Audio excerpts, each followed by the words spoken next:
back. WNST, Towson, Baltimore, and Baltimore Positive. As we head down the home stretch, getting up on the ballots arriving in our mailboxes. And before we get to the city council president race here, Don Moeller, I'm going to tell you about our sponsors. Don, I've been telling everybody about Faidley's and me getting over there getting some curbside this week. And I mean, all of our guests have been cheated out of Faidley's as well as State Fair here during the COVID era. But we can still curbside every. When's the last time you were at State Fair? I saw you putting something up the other day, right? I was at State Fair, I want to say last week. We got the wings carry out, the family meal. It must have been for a family of 20. We had so many wings. We ended up saving a bunch for other meals. They're doing great work. You know, the other thing, Nestor, and I know our guests will appreciate this, both Faidley's and State Fair and including Moeller and Gary Realty, they're all doing great things in reaching out and helping to feed the frontline workers, the healthcare workers who are on the front line.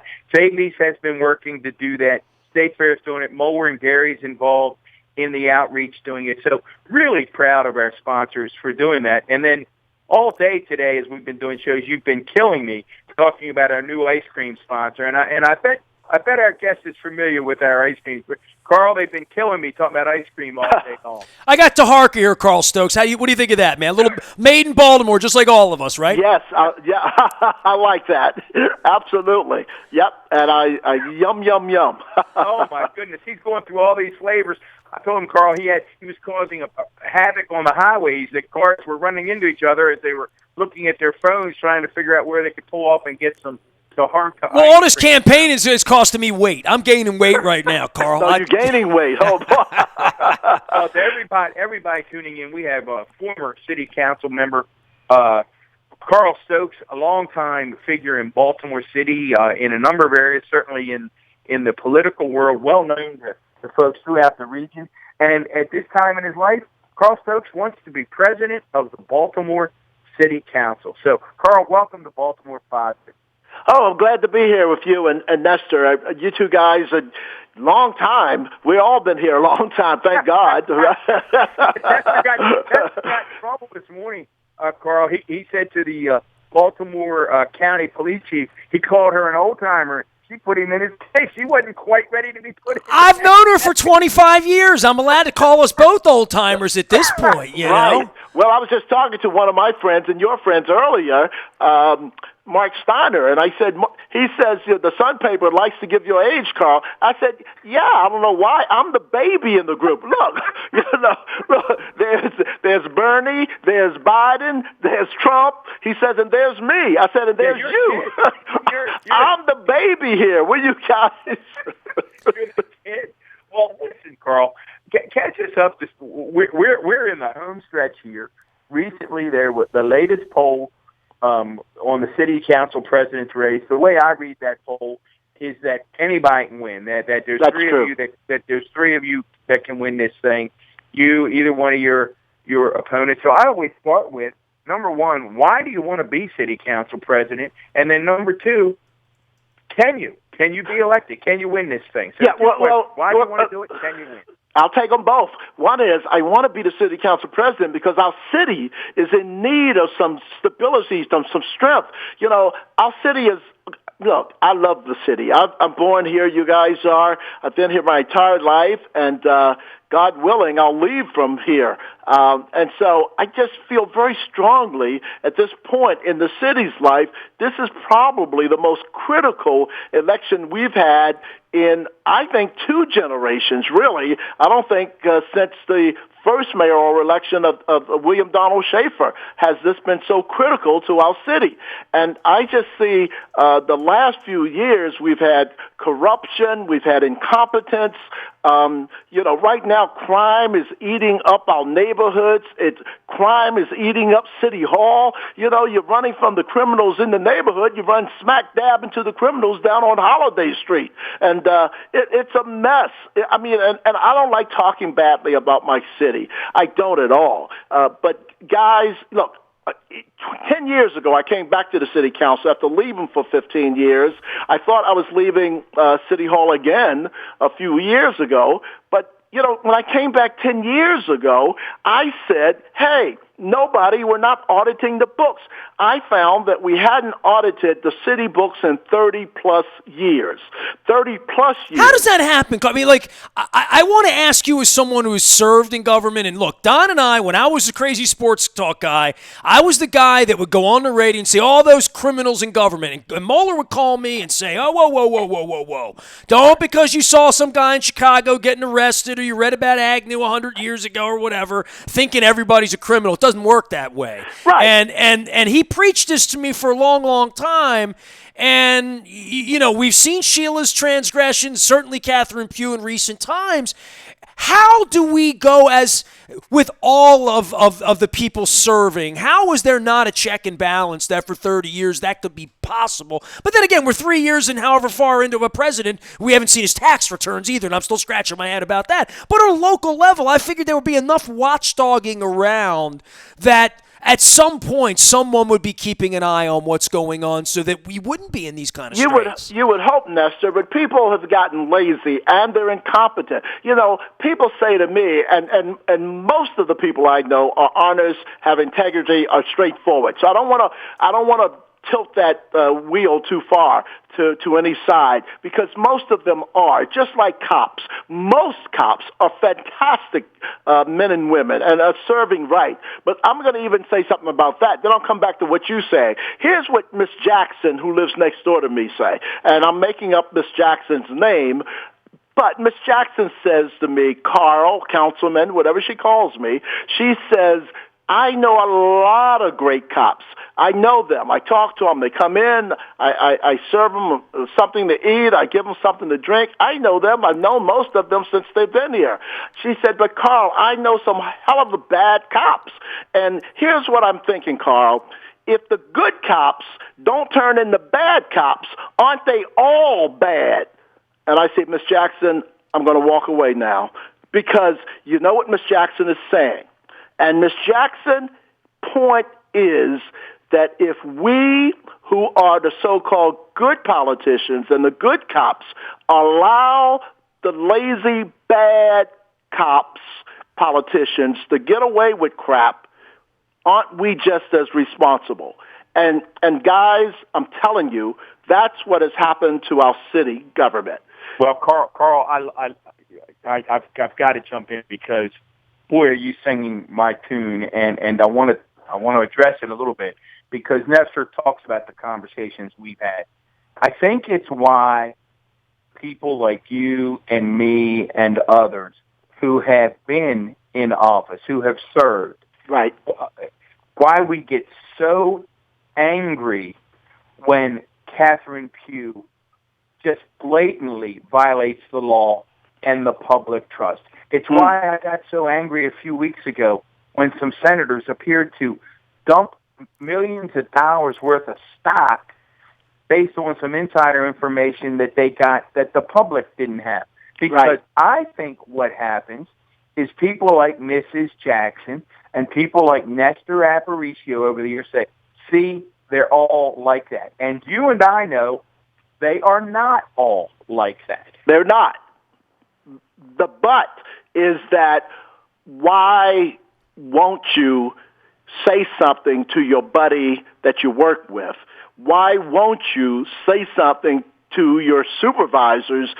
Somebody has to say, hey guys, hey gals, this is not right. You're putting my life in danger. You're putting me in jeopardy. And this is not why we serve. And they're right. Frankly, they're right. You know, most of what is going on in city government that is wrong is not because of corruption. It is not because of corruption. It's because of incompetence, and it's because of laziness, and it's because we have become, I don't know if the term would be, guys, but we become friendly, or we just non-confrontational with people that we eat lunch with every day, or, maybe in some cases our families get together every other weekend. You know what? And so we're not really comfortable saying to the guy and gal that we hang out with after work, at work you should do better. And I think that that's where we've gotten to be as a city government structure. And we just have a lot of incompetence. Most of the frontline people, the people you see at the front desk, the reception people, the people on the telephone, the people trying to resolve your problem, these are hard-working people. Come in every day early, leave late, and they're doing exactly what you would expect them to do.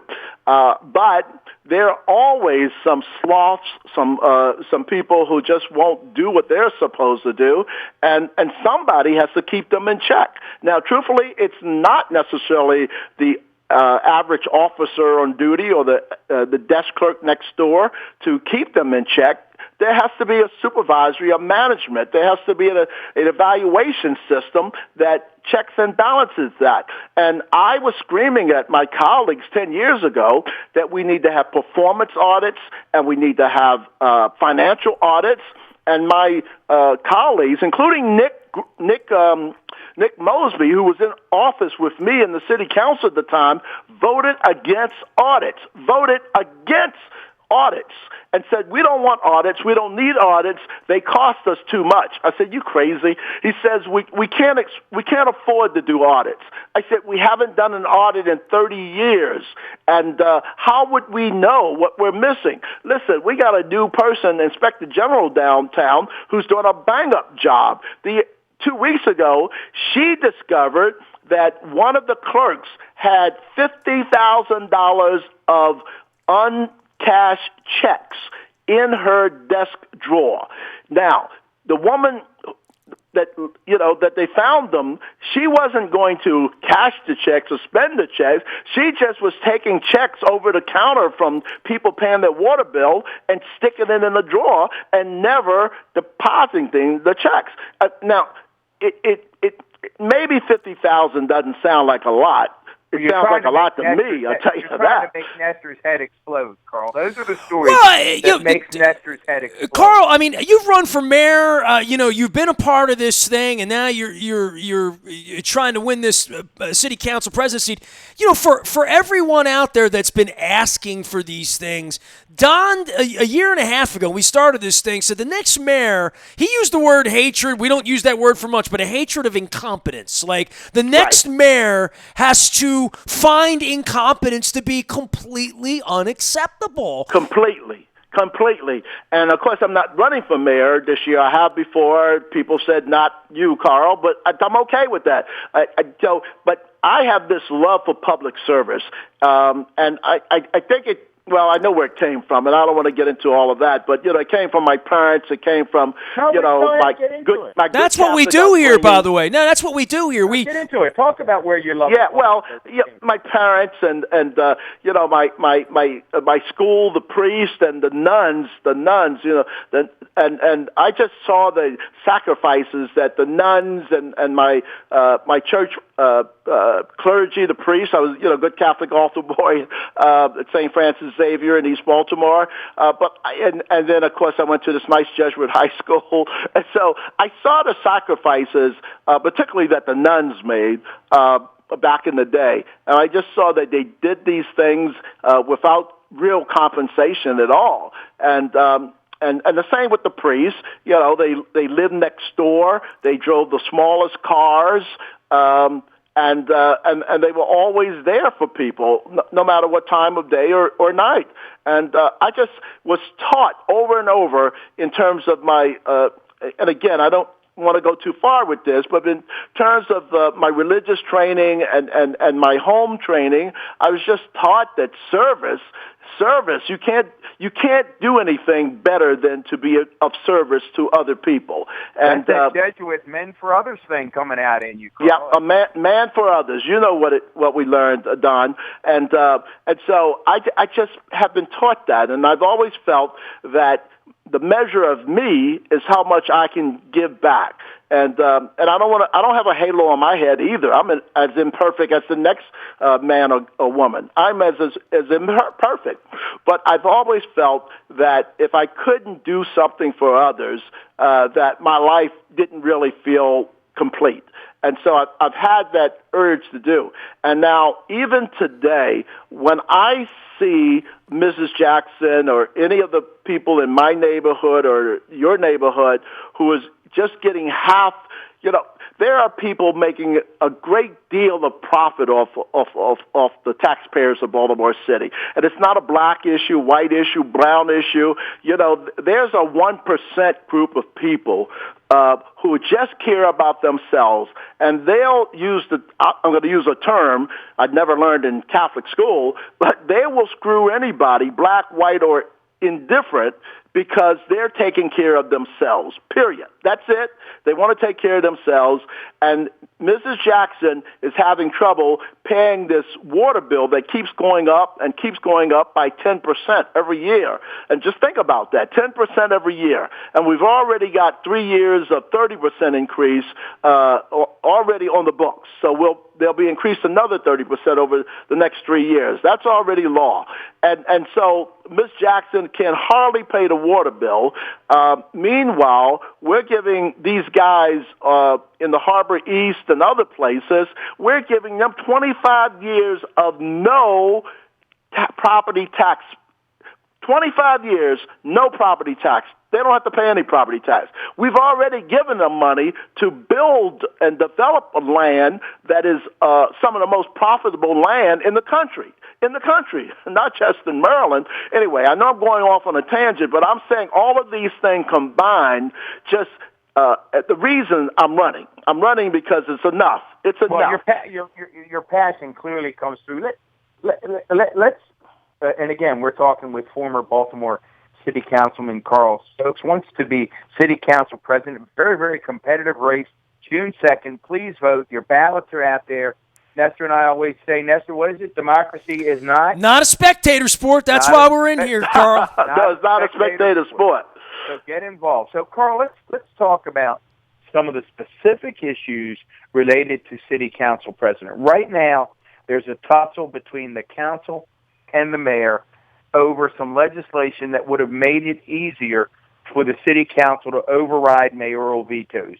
The mayor, interestingly enough, vetoed that bill, so they're going to need a special session if they're going to get it on the ballot. Where do you come down on legislation that would make it easier for the City Council to override mayoral vetoes?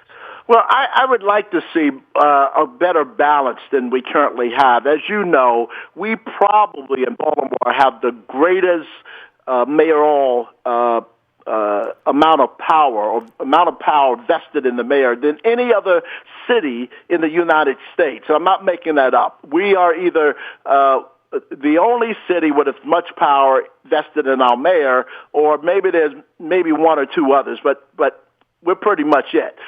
For example, as you know, on our spending board, which we call the Board of Estimates, which handles billions of dollars of contracts and vendors and other awards, the mayor completely runs that board. There are 5 people on the board, but 2 of those persons are the Public Works Director and the city solicitor, who are both appointed by the mayor and who obviously vote with the mayor. So 3 of the 5 votes belong to the mayor. And unlike the Board of Public Works in Annapolis that has 3 people who are elected to that, or most cities in America or most states in America have elected officials serving, or people that are appointed by the people serving on these boards. In Baltimore City, we have a very strong mayoral form of government, and I think it has, at this point, inured to the detriment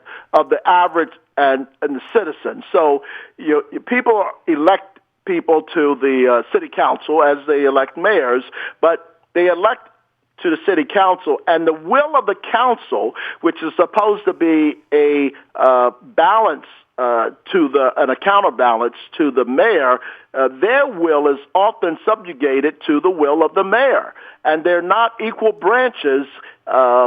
Technically they are, but in reality they are not equal branches. That's a long answer, and I appreciate it, and I want to segue. I mean, that's a major issue, but then I want to really segue. Nestor and I spent a lot of our time over the past year talking about the issue of crime in Baltimore City, and in the same pollster that's showing that your race is pretty much a toss-up indicates that there's really only one issue on the mind of voters in Baltimore City, and it was 70% of the city residents in that poll identified crime as the number one issue. So walk us through, as city council president, what the city council ought to be doing to help Commissioner Harrison fight crime. What can you do as city council president to make the streets that Nestor walks every day safe? So let me say two things. I'm going to get to it. I don't necessarily know that Commissioner Harrison is the right person to be there. Let me say that the problem, one of the huge problems, is the fact that the entire system, the city, is operating on incompetency. The system over there is as broken in the police department as it is in the public works department, as it is in water department. You can't resolve your issues on the street when the men and women on the street do not have confidence in their administration. And they don't have confidence in their administration. Listen, the cops can't always be there to stop a crime, but we expect that they can work the system well enough that they will solve crimes. Nestor, Don, the police department solves about 30% or less of the murders on a yearly basis. You hear a stat that makes Nestor's head explode. Yeah, that's a clearance rate that's completely unacceptable. Right. Yeah. See, now there you go. So if you can't prevent crimes in most cases. I got that part. We all do. But you certainly as heck ought to be able to catch and put away the people who are more likely to commit crimes, because you guys know that the guy who's committing murder is a repeat offender in almost all of the cases. And if a guy knows he can get away with killing, he's going to keep killing. He's going to do it again, and he's going to plan the next one, and he's not going to worry about getting caught. So what I'm saying to you is the police department is broken as an entity, just like many of the other divisions are. So what I'm going to do is, as the president, is I'm not the mayor. I don't get to run the police department. It's an executive branch place. But I do get to bring that division into the city hall and have them questioned by the council members and the general public. I could also bring the general public into those hearings. And if I've got to bring those guys down every month, once a month, to give us some answers, that's what I'm going to do. I'm going to have them before us a lot, because they may say they don't have time to come there. I don't think they have time not to come there, because what they're doing on the street is hurting business. I was asked 2 or 3 times already in forums, what am I going to do to change the perception of crime in Baltimore, which is keeping people from coming into our businesses, to coming into our arts institutions? My standard answer is, to change the perception, we have to change the reality. We can't put what do they call that term? A lipstick on a cow's... I forget what it is. But what I'm saying to you, you guys know what I'm saying to you. Don't have me trying to pretend there's not a real problem here. There is a real problem here. Real people are being killed. I've got businesses, Little Italy, Hamden. I've got businesses that are trying to feed families in this city and outside of this city, and they need business and they need a safe city to operate in. I've got people who are trying to go back and forth to work, who are trying to raise their children, and they are afraid of what could happen to their children, let alone themselves, daily on our streets. So I've got to bring the police department into City Hall on a monthly basis and demand of them what they are doing to solve the crime in our city. And by the way, again, it's not my job, but I got to bring in my state's attorney, and I've got to bring in others and say, what's going on? We can't have a situation where a state's attorney says, I'm not arresting people for, quote, minor crimes. Minor to who? An assault. 2 of my friends got beat up by homeless people the other day, and they've been complaining about this encampment in front of their business on on West North Avenue for 2 months, and nobody did anything about it until they got beat up. Now, this is no way to run a city, brothers. No way to run a city. And so when you ask me what I'm going to do about crime, I'm going to admit that we have a crime problem. Let's start there. Too many of my colleagues won't admit that we have a crime problem. And I'm telling you, we got one, and we got to act on it. Carl Stokes is running for city council president right here in Baltimore. The election ballots are out. We're trying to have all of the candidates on and certainly give equal time, public safety, education, economy, neighborhood redevelopment. You can read Carl's entire plan up at carlstokes4baltimore.com. Carl, let's just talk about, we talked so much about mayor. You know, Don and I have talked mayor, and we know about the special powers that you brought up. Tell me about the job of the city council president. We talked to Brandon Scott about it, and we haven't talked so much to him about even what his job was as much as what the mayor's job would be. What is the power? What is the influence that you would bring there to get things done? And what is it specific to that job that's different than, let's say, being a council person in the 12th district? Okay, so there. And by the way, I'm going to say this with a little smile on my face. You don't have to give them equal time. But anyway.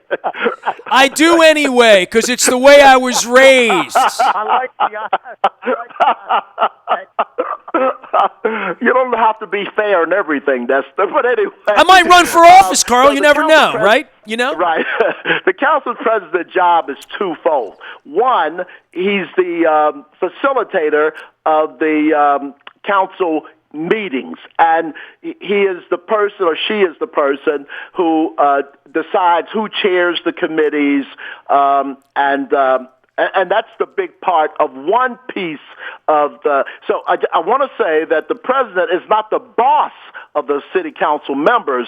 They are each. I don't want to say have their own little fiefdoms, but they are elected separately from the council president to represent the district from which they are sent.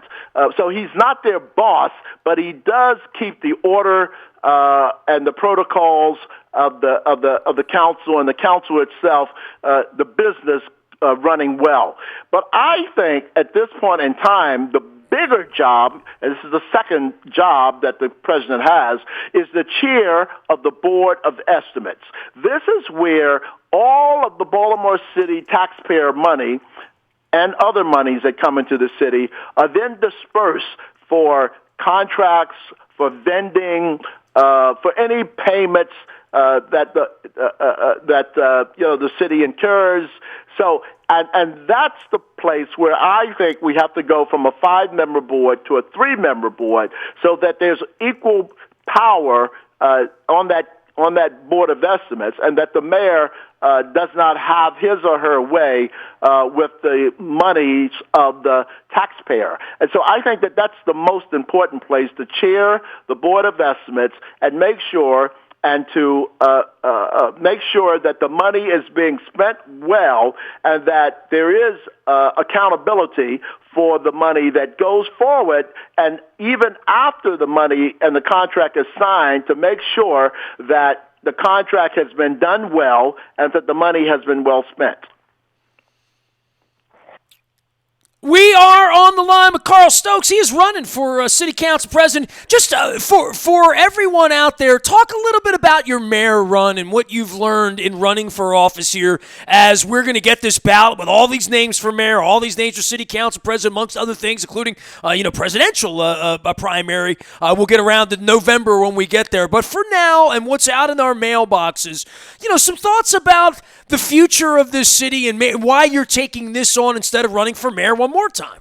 Yeah, well, I've run for mayor a couple of times, and I didn't win either time, so I understand. I'm not a real crazy guy. I understand that the people think I do well at one thing, representing them in the council, but they didn't want me to be the mayor. And although I am a businessman, I've run 3 or 4 successful businesses myself. I've owned a couple of businesses, and I've run businesses for other people. And by the way, I've run 2 successful schools for the cohort of students that people said I would have the most trouble with, young black males, 12, 13, 14 years old, middle school boys. And we were very successful with those young men. They have all gone on to college or successful lives and jobs. And so I was very proud of the fact that I have successfully run 3 or 4 enterprises very well. But it's okay. My ego is not over the top. I just felt that I could be mayor and try to bring to bear some of these changes. But one thing I've learned, Don and Nestor, is that people don't want you to be totally honest with them. They don't want that. They want you to, like, the question I keep getting is, how would I change the perception? And I say to them, I'm not changing the perception. So it's going to take a little longer because I'm going to change the reality. So I'm not going to give you, some mascara and lipstick tomorrow and have you think that we fixed something when it's not fixed. I'm going to take a little longer, and I'm going to get to the bottom of this. And when they ask me, I'm not going to tell you, here's how I'm going to solve the police on the street problem, but instead I'm going to work on solving the police at the top in the administration problem. That's my problem. And then the men and women on the street can have a team who supports them, and they can respect and look up to. And so that's what I found running for mayor, is that people wanted me to talk in quick sound bites, quick solutions, and I wouldn't do that. I understood it, and I was foolish in some aspects not to give them the sound bites, but I wouldn't do it. And so I think that being the president of the council, I'll work hand in glove, hopefully, with the next mayor. We got a lot of variety in terms of the mayor. People really have a lot of choices. They don't have to pick a particularly, you guys were talking about flavors earlier. They've got 52 varieties right now. Have you endorsed anyone, Carl? What'd you say? Have you endorsed anyone? No, I have not, and I'm not going to, and not because I don't like a number of them, but I really think that the president, the legislative body, and the executive branch, the legislative branch and the executive branch are 2 separate co-equal branches of government. And I just don't, I've seen members of my legislative branch be in bed with the executive branch and like I mentioned earlier, vote against good government measures. Like the mayor, when I was there 10 years ago, did not want audits. She did not want her department scrutinized and said so in no uncertain terms. And so people that I just mentioned earlier, like Nick Mosby and others, they were in bed with the mayor, and so they voted the way she told them to vote. And I just don't think that that's good government for the people. And that was Mayor Dixon at the time? No, that was Stephanie Rawlings-Blake. Stephanie, okay. Mm-hmm. Yeah, I came back into government when Stephanie became the mayor after the Dixon, and then Jack, my friend, stepped up into president of the city council and then asked me, and then I asked the other council members if I could return to my seat in the old 12th district. Well, when you say city council president here, you're talking Jack Young over recent memory, right? Like for a long, long time, Jack held that role. Yeah, he did. He was there since 2010 until mid last year. I guess it was around May. He was there from 2010 as president until just recently. Do you think it's a job as it is, even though you're running for it, where you do have a little bit of, maybe not one hand tied behind your back, but certainly some limitations in that job? I missed the full question. Say it again. Some limitations in the job of city council president that Jack would know now being the mayor. To your point, how much power you have as a mayor, that there is a limited amount of power even for the position you're running for. Yeah, there is. There's a limited amount of power. I mean, if you have an independent body, you don't always have it. Sometimes you do. We've had it once or twice. I remember when I was there. But if you have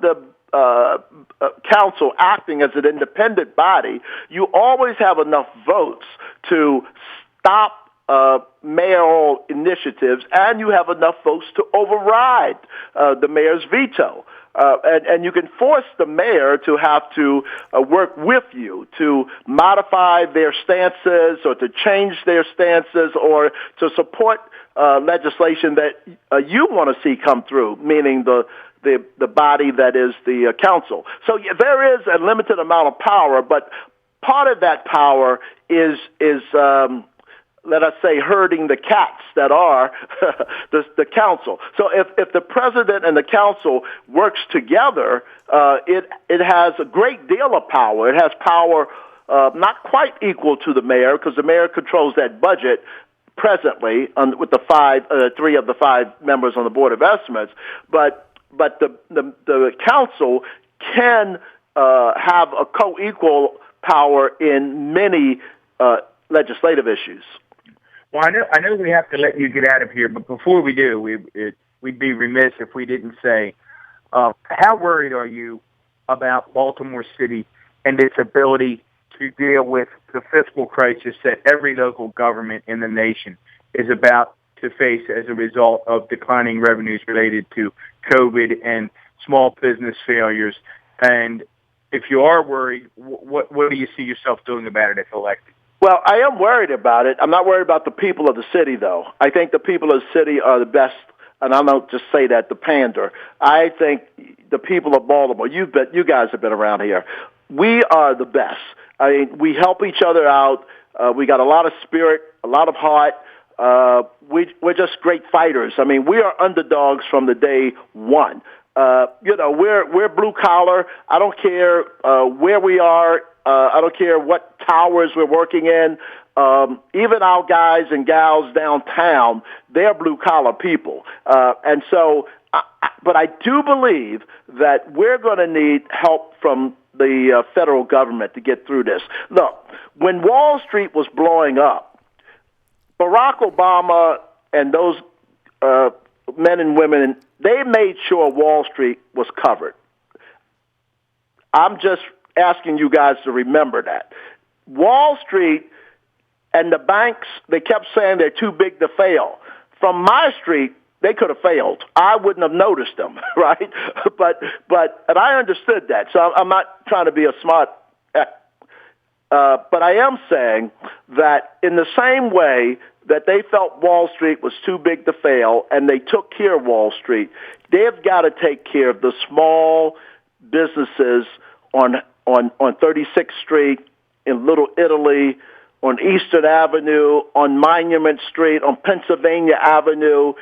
We've got to make sure that those small businesses do not fail, because the small businesses are over 50% of the jobs in this country, and some places more. I think in Baltimore it's closer to 70 or 80%. So we've got to make sure that those small businesses survive. And it's much better that we put our funds into saving those small businesses, because the return will be worth it to us. But I do think we're going to need a federal stimulus. Now, listen, and I'll end on this. The airlines are getting federal stimulus. The banks are getting federal stimulus. The big guys in this country, and I don't say that they shouldn't. I'm not pointing a finger or judgment, right or wrong. I'm just saying, if you're going to take care of the big guys, you recognize that you got to take care of the small mom and pop on the side streets of our cities.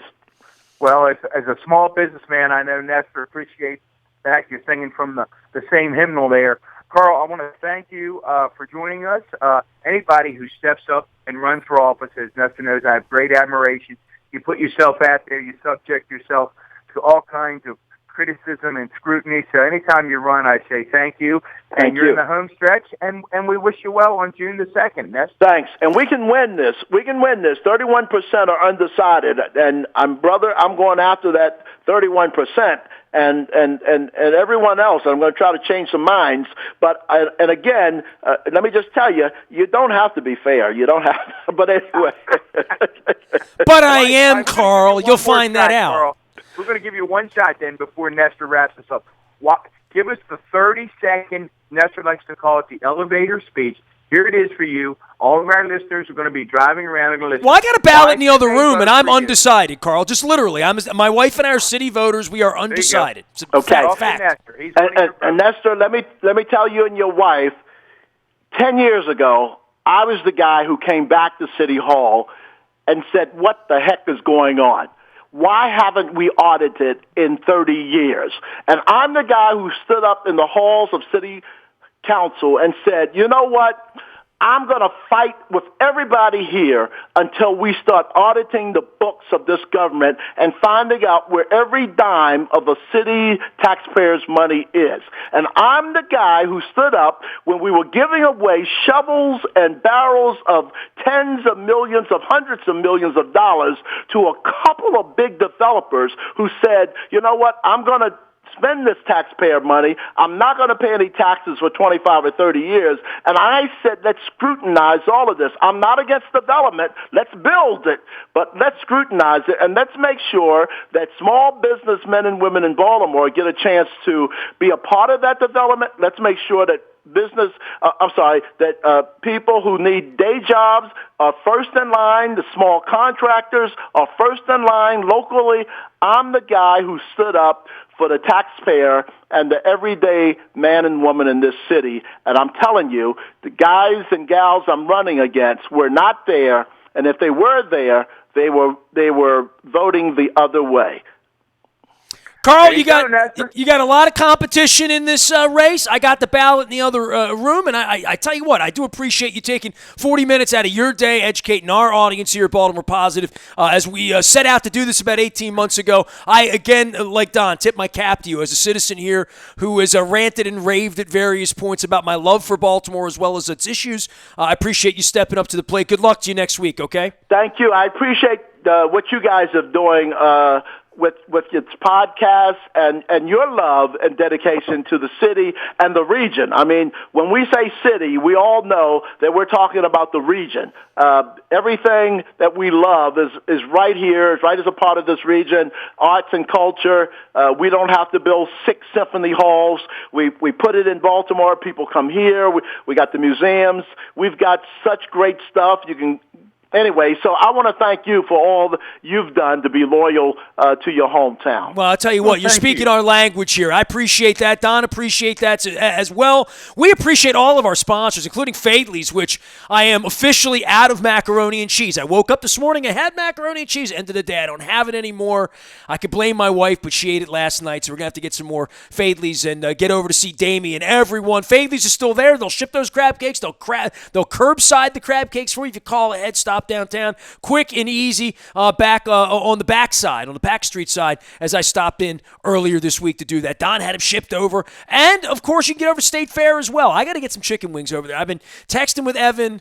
I've been asking for a special chicken recipe. He won't give it to me. He says I got to come over and get it fresh the way he makes it. So I'll get over to State Fair very, very soon. You should as well. No hate in a 21228 out on Frederick Road. Also, our friends at Muller and Gary Realty, still closing deals, still listing homes, still getting it done in a bit of a virtual world right now, but you can find Jeff Muller and Gary Realty. They will take great care of you. And we promoted our Taharka ice cream here. I would love to tell you that I'm out of Honey Graham. I wouldn't love to tell you that, but I was yesterday. But they have replenished my Honey Graham stock. I have been tweeting up and social mediaing up. Last night I did Caramel Crunch, and what did I do last night? I did Caramel Crunch. I did something else. Eggnog, maybe. I got to get some eggnog in me. They kept me eggnog special from the holiday season. You know, when you're eating eggnog in May, you know the people at the Taharka love you. That's just a fact. All right, nasty at WNST.net finds me. Don Moeller and I doing a lot of work this week. Police chiefs, fire chiefs, city council president hopefuls, educational leaders, the Anne Arundel County executive, Stuart Pittman here. Lots and lots of mayoral candidates as the ballots begin to drop, as well as some mayoral analysis from Mark Steiner, as well as Patrick Gonzalez a couple weeks ago, pollster. So the polls are coming out. The ballots are in the box. We're here. It is time to vote. It's time to make Baltimore better. I am Nestor. He is former Baltimore County Executive Don Moeller. We remain calm, local, and Baltimore positive.